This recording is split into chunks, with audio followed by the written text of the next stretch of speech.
terminou mais um mandato no Parlamento Europeu. Nestes 5 anos tivemos a pandemia, a guerra na Europa e perto dela, e muitas leis aprovadas, como nas áreas do ambiente e da governação económica, entre muitas outras. A nossa Europa quis ouvir a opinião dos principais protagonistas eleitos por Portugal, e temos o prazer de ter a deputada Isabel Carvalhais. Muito obrigado por ter aceito o convite. É professora universitária, no Parlamento Europeu teve nas Comissões de Agricultura, das Pescas, na Delegação das Relações com os Estados Unidos e pertenceu ainda à Comissão de Desenvolvimento Regional.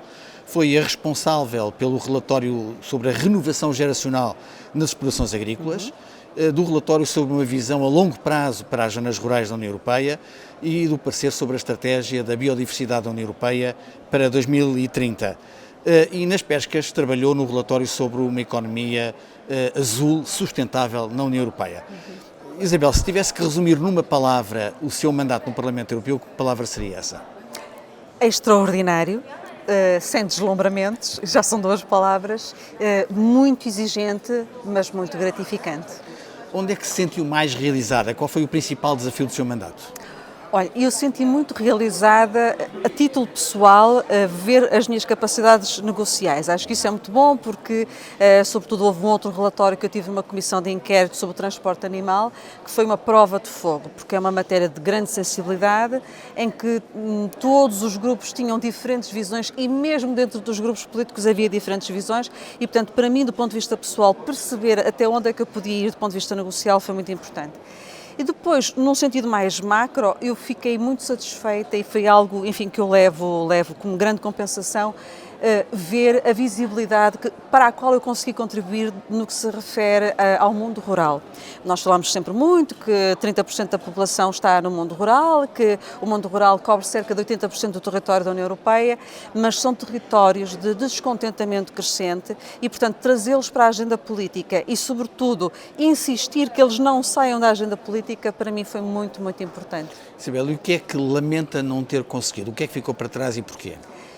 O que eu lamento, enfim, eu não levo nenhuma desilusão, porque só as leva quem tem ilusões relativamente à política, mas o que eu achei desconcertante e vi com uma certa perplexidade foi a incapacidade, a dado momento, de se olhar com racionalidade para os dossiês. Alguns muito importantes, como por exemplo o regulamento sobre o uso sustentável dos pesticidas, a própria lei do restauro da natureza e, portanto, tudo aquilo que são matérias que, do meu ponto de vista, são muito importantes para a qualidade de vida dos cidadãos e para a nossa relação equilibrada com a natureza, a dado ponto, à medida que nos aproximávamos dos períodos pré-eleitorais, vamos dizer assim, à medida que caminhávamos para as eleições europeias, tudo se polarizou, houve uma fragmentação muito forte e, portanto, a racionalidade do argumento já não era importante, era tudo uma questão de posicionamento ideológico e isso, para mim, também, do ponto de vista académico, faz muita confusão e foi o grande desapontamento que eu levei, porque há matérias muito importantes, como as novas técnicas de melhoramento genómico, por exemplo,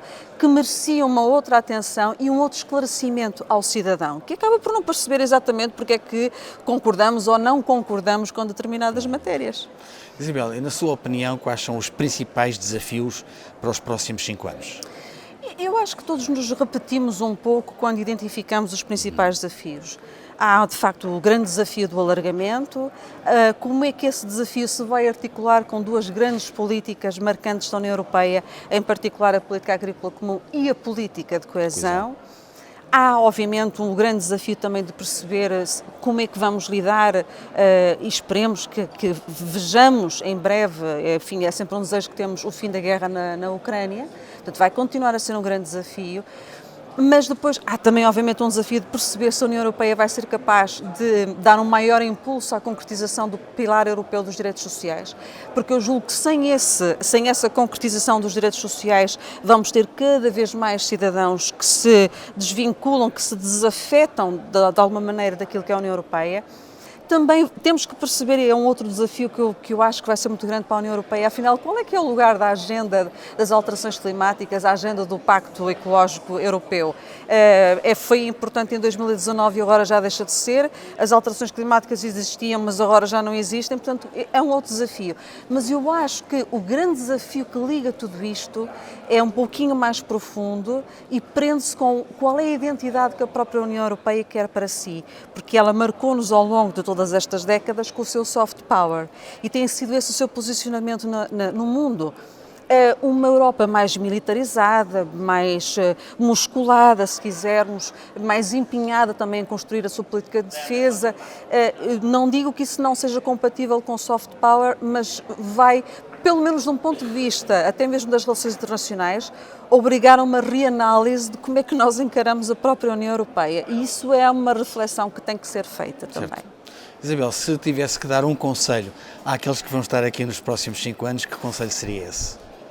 Bom, eu digo o seguinte, nós vamos ter excelentes eurodeputados e são todos, de uma maneira geral, políticos muito experimentados, com experiência governativa, com experiência no funcionamento de instituições de alta complexidade, com grande experiência também do funcionamento dos próprios partidos políticos e, portanto, eu acho que eles dispensam o conselho de uma independente que esteve aqui nestes 5 anos. Acho que dispensam, é que não necessitam. Mas, havendo necessidade, estarei sempre ao seu dispor para qualquer partilha de informação e de experiência, se o entenderem útil.